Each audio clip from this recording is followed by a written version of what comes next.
இன்றைக்கி நம்ம பாவக்காய் மசாலா ஃப்ரை தாங்க பார்க்க போகிறோம். இது டைம் எடுக்கும். பட் ஆனால் செம்ம சூப்பராக இருக்குங்க.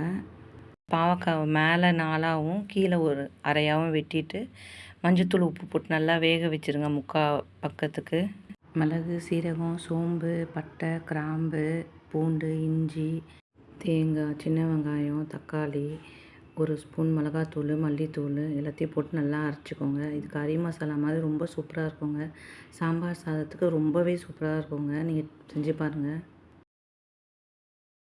ஒரு கடாயில் சோம்பு, கருவேப்பிலை போட்டு நல்லா தாளிச்சிட்டு இந்த நம்ம வேக வச்ச பாவக்காவையும் போட்டு நல்லா வதக்கிடுங்க. வதக்கிட்டு அப்புறம் நம்ம அரைச்சி வச்ச மசாலாவை போட்டு நல்லா உருளை வறுத்துருங்க. நான்ஸ்டிக் கடாய் இல்லைன்னா இரும்பு கடாய் யூஸ் பண்ணுங்கள். நமக்கு கொஞ்சம் ஈஸியாக இருக்கும்.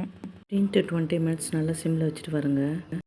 பாவக்காய் மசாலா ஃப்ரை ரெடி ஆகிடுச்சு. இந்த வீடியோ உங்களுக்கு பிடிச்சிருக்குன்னு நினைக்கிறேன். சப்ஸ்கிரைப் பண்ணுங்கள், ஷேர் பண்ணுங்கள். பாய்.